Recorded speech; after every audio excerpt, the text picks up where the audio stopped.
지난주 예수님께서는 비록 원수라 할지라도 남을 지극히 대접하는 것이 그리스도인의 삶의 본질이요, 그리고 그 삶의 절정이다 라고 말씀하셨습니다.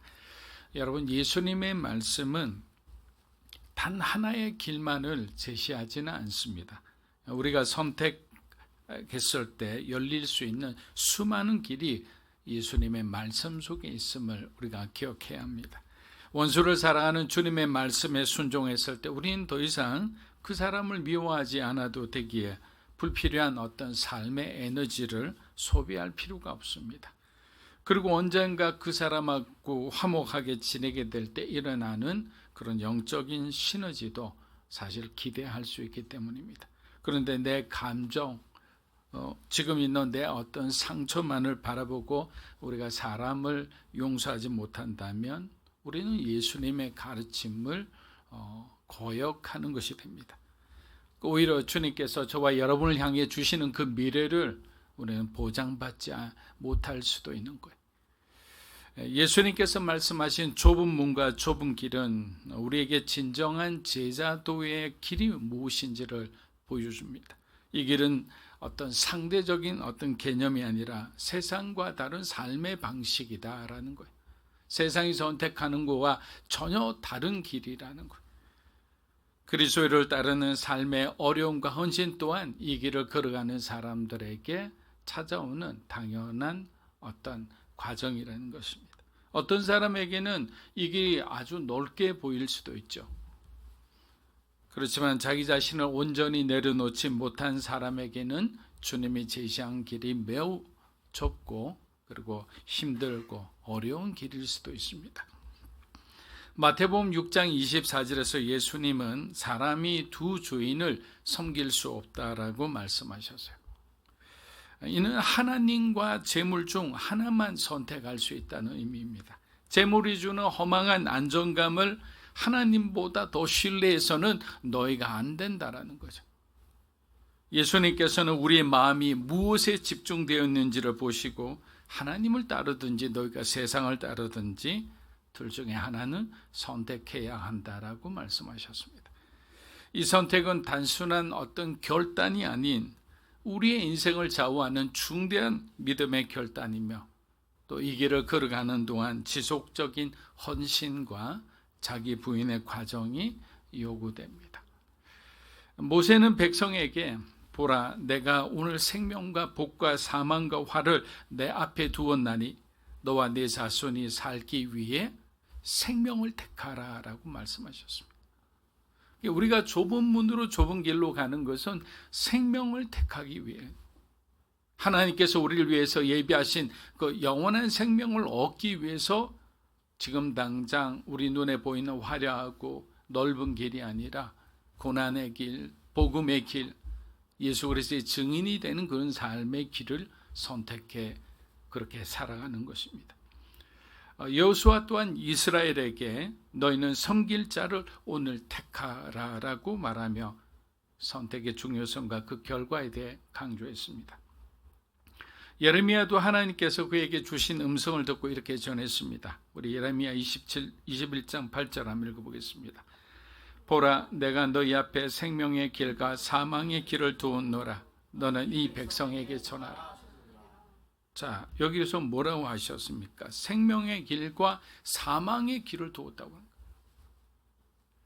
동서고금을 막론하고 사람들은 어떤 이상향에 대한 마음속에 동경을 가지고 있습니다. 그래서 이상향이 뭔가에 대해서 사전적 의미를 찾아보니 인간이 생각할 수 있는 최선의 상태를 갖춘 완벽한 세상이다라고 적혀 있었습니다. 우리가 원하는 완벽한 세상이 바로 이상향이라는 거예요. 예를 들어 토마스 모의 소설 속에 나오는 유토피아가 그런 이상향 중에 하나겠죠. 그 제임스 힐튼의 샹그릴라, 이것도 이상향이죠. 그리고 동양에선 도연명의 무릉도원, 이런 것들이 다 하나의 더 이상 어떤 결핍이 없는 그런 완벽한, 내가 필요한 모든 것이 갖춰져 있는 그런 상태를 말합니다. 그런데 재미있는 것은 이들 이상향은 모두 좁고 힘든 길을 통과한 후에야 도달할 수 있는 곳으로 묘사하고 있습니다. 여러분, 성경의 가르침 그렇다 하더라도 이 세상의 가르침 또한 이상향으로 가는 길에는 많은 고난과 대가와 희생을 지불해야 한다는 것을 우리에게 가르쳐 주고 있는 것입니다. 그렇다면 어떤 사람에게 이 길이 넓게 보이고 또 어떤 사람에게는 이 길이 좁게 보이는 것일까요? 좁은 문과 좁은 길을 가기 위해서는 가장 먼저 우리 자신을 포기할 줄 알아야 합니다.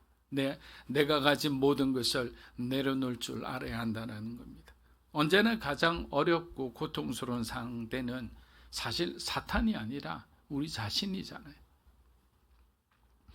사탄과 싸워 이긴 사람도 사실 자기라는 우상 앞에 패배하기 쉽습니다.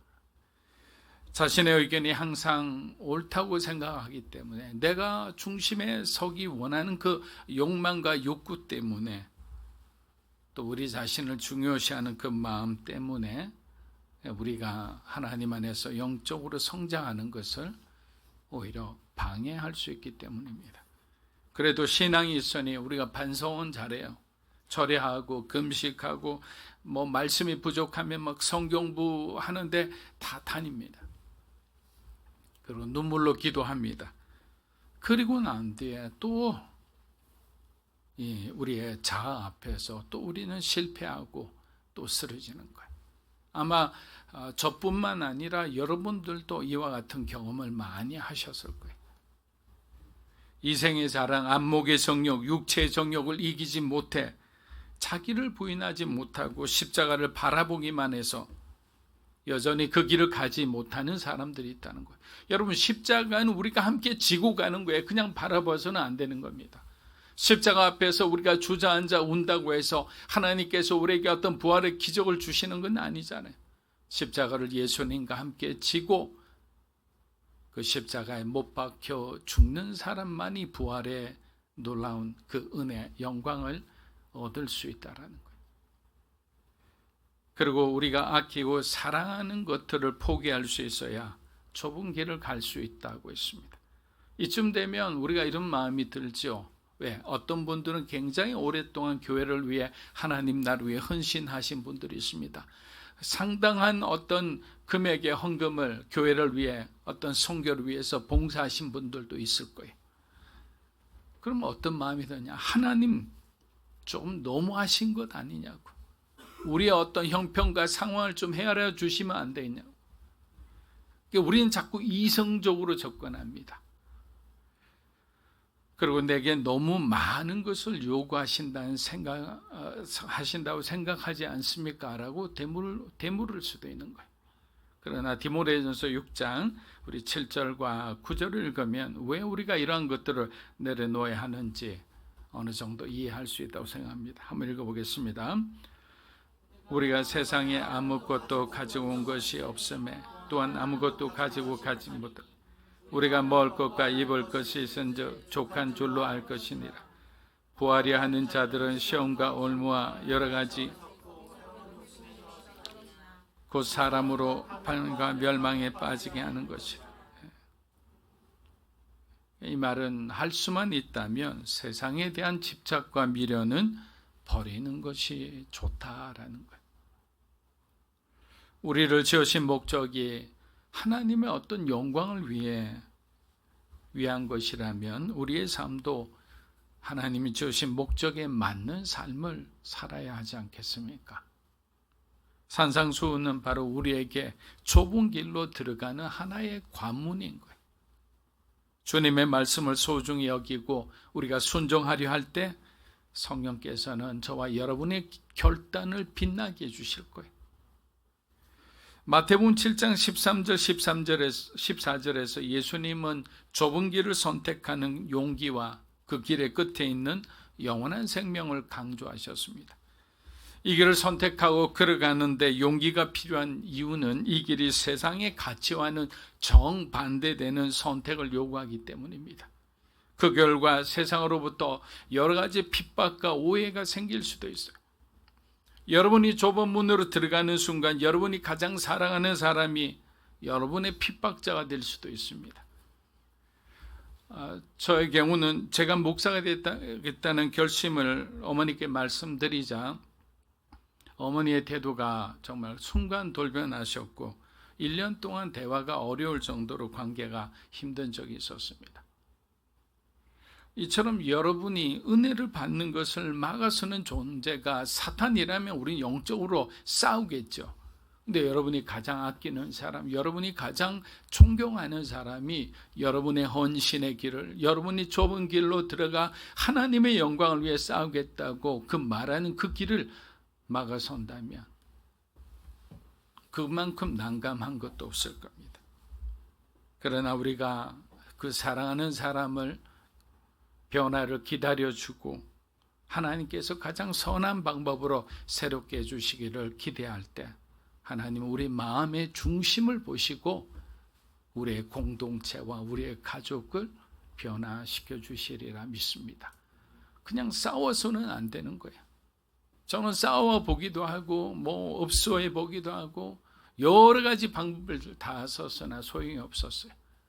그러나 어느 날 하나님께서 어머니 마음에 터치하시니까 하나님께서 때로는 초자연적인 방법으로 어떤 상황을 만드시니까 하나님께 굴복할 수밖에 없는 거예요. 중요한 것은 뭐냐? 세상에서 말하는 꺾이지 않는 마음이죠. 하나님을 향해 꺾이지 않는 마음이 우리에게 주신 그 소망을 포기하지 않는 것. 마태복음 7장 13절입니다. 좁은 문으로 들어가라. 멸망으로 인도하는 문은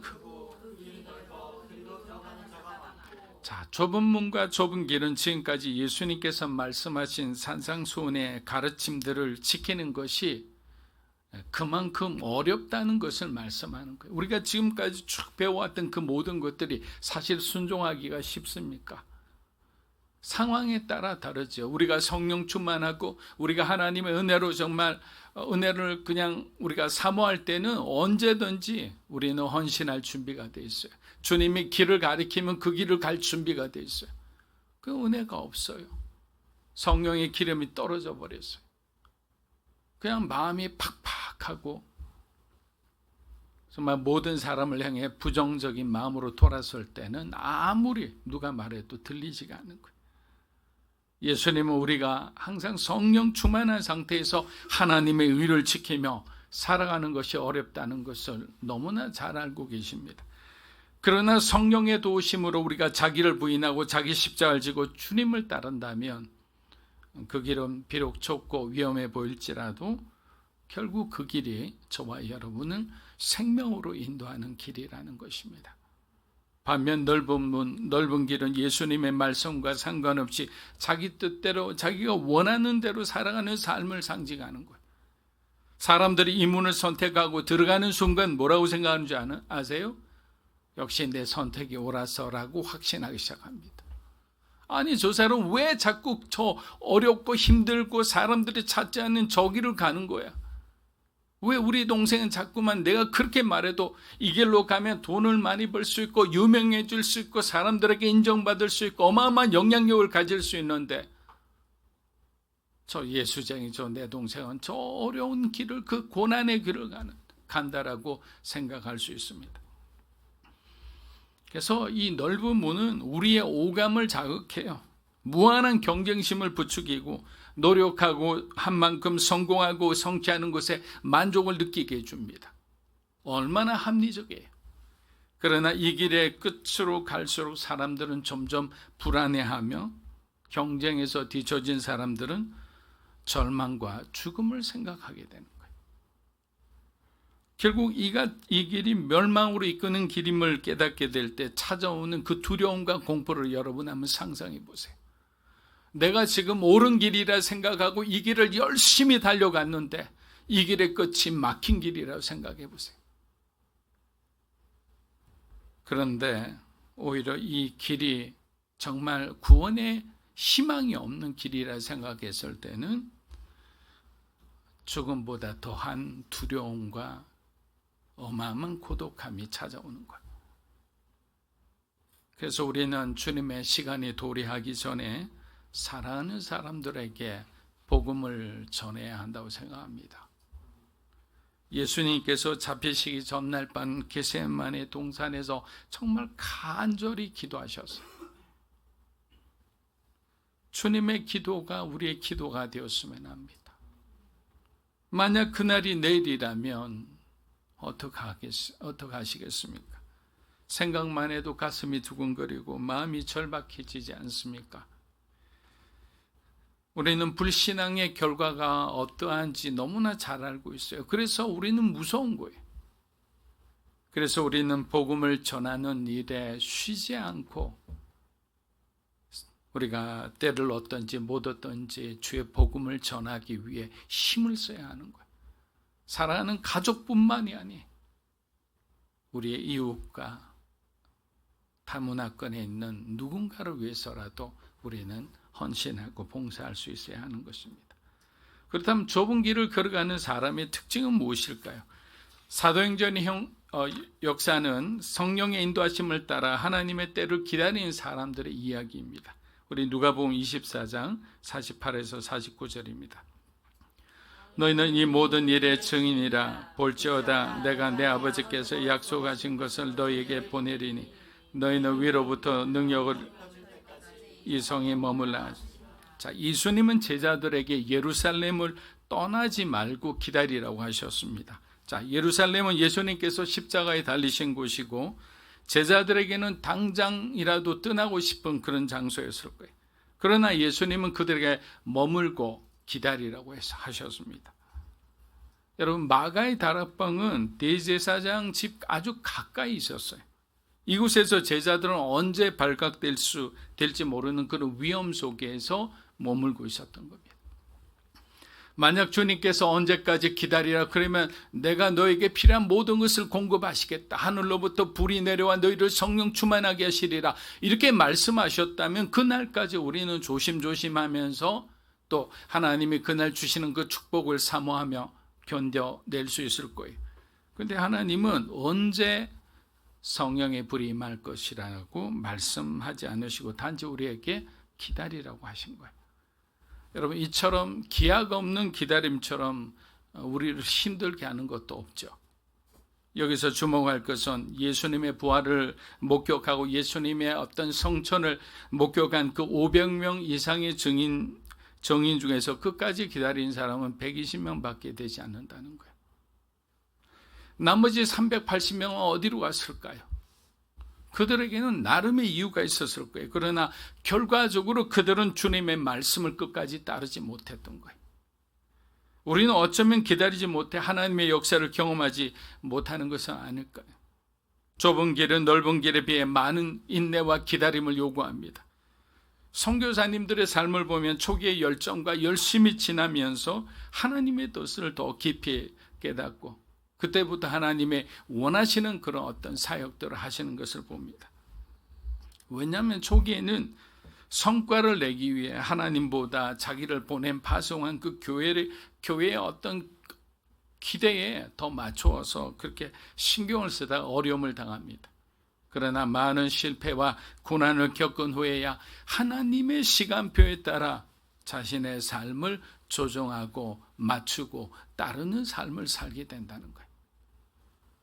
그럼에도 불구하고 강도를 만나 아내와 자녀를 잃기도 하고 사랑한 자녀가 선교지에 도착하자마자 고열로 세상을 떠나기도 합니다. 여러분, 이 이야기는 한국 선교사님들만의 이야기가 아닙니다. 하버드, 예일, 스탠퍼드 같은 명문대에서 미래가 촉망되던 20대 젊은이들이 이름도 들어보지 못한 조선 땅에 들어와 몇 달도 안 되어 풍토병으로 죽거나 그리고 현지 사람들에게 살해당한 일도 부재기수였습니다. 인간적인 시각으로 보면 이들의 이 죽음이 너무나 헛된 것처럼 보일 수 있으나 하나님은 그들의 희생을 통해 조선의 영혼을 구원하는 놀라운 역사를 이루신 것입니다. 이렇듯 좁은 길을 걷는 삶은 많은 희생과 양보를 요구합니다. 그러나 하나님께서 그들에게 죽음 이후에 영광을 보여주셨기에 우리는 지금도 그 길을 가며 주님의 뜻을 이루기를 소망하는 것입니다. 그 영광을 본 자는 이 세상의 영광에 대해서 연연하지를 않는 거예요. 주님의 영광을 보았기 때문에. 그것이 바로 제자들의 삶이었고 바울의 삶이었고 예수님의 삶이었습니다. 사랑하는 여러분, 그렇다면 오늘 예수님께서 나에게 기도하라고 섬기라고 하신 여러분의 마가의 다락방은 어디라고 생각하십니까? 떠나지 말고 주님이 약속하신 것을 기다리라고 하셨는데 그럼 그 기다림의 장소는 어디라고 생각하십니까? 여러분 지금 기다려야 할 그 자리, 그것이 바로 여러분의 좁은 문이요 좁은 길인 것입니다. 항상 기쁘고 즐겁게 성령 충만하게 살아가면 좋겠지만 주님을 따라 걷는 우리의 길은 사람들이 찾지 않는 좁은 길이요 좁은 문임을 잊어서는 안 됩니다. 이 말은 무슨 말인가? 사탄은 단 한 사람이라도 시험에 들여 하나님 앞에 올바로 서지 못하게 합니다. 어떤 연약한 사람을 통해 공동체에 큰 아픔을 주기도 합니다. 그런 일들이 비일비재할 수 있다는 거예요. 그런데 그것을 바라보고 우리가 실망하거나 낙심하지 않는 것은 주님의 길을 가는 사람들에게는 세상이 예수님을 미워했듯이 우리도 똑같이 미워하기 때문이에요. 그렇기 때문에 우리는 더 깨어 있어야 합니다. 혹시라도 기다림에 지쳐 계신 분들이 있다면 사도행전 1장 14절을 묵상해 보시기를 권합니다. 우리 함께 읽어보겠습니다. 여자들과 예수의 어머니 마리아와 예수의 아우들과 더불어 오로지 다 함께 다시 한번 읽어보겠습니다. 여자들과 예수의 어머니 마리아와 예수의 아우들과 더불어 마음을 같이하여 오로지 120명의 제자들은 끝까지 주님의 길을 가기로 결단하고 한 마음으로 간절히 기도했습니다. 여러분, 중요한 것은 여러분의 가족 안에서도 부부가 한 마음이 되는 거예요. 자녀들과 부모가 한 마음이 되는 거예요. 교회에서도 목회자와 성도가 한 마음이 되는 거예요. 손에서는 손장과 손원들이 한 마음이 되는 거예요. 그래서 모든 교회가 한 마음, 그리스도 안에서 같은 마음으로 기도하고 같은 마음으로 사역하고 같은 마음으로 섬기고 봉사할 때는 그곳에는 성령이 임하시는 거예요. 성령의 역사가 드러나는 거예요. 그런데 아무리 열심히 일어나도 서로가 갈라진 마음, 서로가 미워하는 마음을 가진 채 우리가 봉사하고 섬기면요, 몸만 피곤할 뿐이에요. 그래서 여기서 주장하는 것은 우리가 걸어가는 이 좁은 길 가운데는 항상 평화가 있는 것이 아니라 갈등도 있고 분열도 있고 누군가 오해하고 누군가 비방하고 수근거릴 수 있으나 너희가 하나 된 마음으로 힘써 기도하라. 그러면 그 모든 것이 하나님께서 샬롬으로 변하게 해주시리라는 그 약속의 말씀이잖아요. 여러분 주님의 길을 걸어가기 원하신다면 또 저는 그 걸어간다는 사람들에게는 항상 이 책을 권합니다. 김남준 목사님의 책 제목에 자네 정말 이 길을 가려느냐라는 제목입니다. 그래서 그 책의 내용을 읽으면 정말 가고 싶은 마음이 안 들게 적혀 있죠. 너무나 어려운 길이기 때문에, 너무나 좁은 길이기 때문이에요. 인기도 없고 오해만 있고 사람들이 사랑하거나 존중하는 길이 아니에요. 이해받기보다는 오해받고 때로는 매맞는 길임에도 불구하고 너희가 과연 이 좁은 길을 가려느냐라는 거예요. 우리는 이 질문에 대해서 분명한 답을 가지고 있어야 한다고 생각합니다. 그래야 여러분의 희생과 헌신에 대해 의문이 들지 않아요. 내가 이 길을 가려는 이유를 분명히 여러분들이 하나님과의 관계 안에서, 예수님과의 관계 안에서 그 답을 가지고 있다면 여러분이 희생하고 봉사하고 섬기고 교회를 위해 하나님 나라를 위해서 여러분의 전 인격을 드린 모든 것을 아깝지 않다고 생각합니다. 여전히 오해받고 여전히 불편한 관계에서도 여러분이 하나님과의 관계, 수식적 관계에서 어려움이 없다면 하나님은 결국에는 수평적 관계를 하나님의 때가 되면 모든 것을 원만하게 정리해 주실 거예요. 중요한 것은 하나님과의 관계 안에서 내가 그 헌신에 대한 답이 없다면 우리가 뭔가를 하고 난 뒤에 그 다음에는 누군가의 반응을 기다리죠. 하나님의 반응이 아니라 사람의 반응인 거예요. 수고했다는 말을 듣고 싶어요. 네가 최고라는 말을 듣고 싶어요. 근데 그것은 복음이 아니라는 거예요. 그것은 좁은 길이 아니라 오히려 사람에게 칭찬받는 길은 넓은 길이죠. 마태복음 7장 14절입니다. 생명으로 인도하는 문은 좁고 길이 협착하여 찾는 자가 적음이라. 자, 요한복음 14장 6절에서 예수님은 내가 길이요 진리요 생명이라 말씀하셨습니다. 예수님이 가신 길이 진리의 길이고 우리에게 모두 영원한 생명을 주시는 길이라는 거죠. 당시 이스라엘에 수많은 사람들이 있었음에도 불구하고 예수님이 걸어가신 길을 따라간 사람은 12제자와 소수의 무리들 뿐이었어요.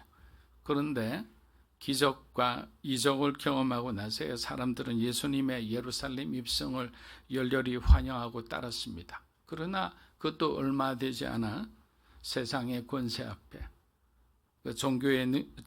종교 힘 앞에 결국 모두들 굴복하고 말았습니다. 저는 바라바를 외친 사람이 어쩌면 저와 여러분이 될 수도 있다고 생각합니다.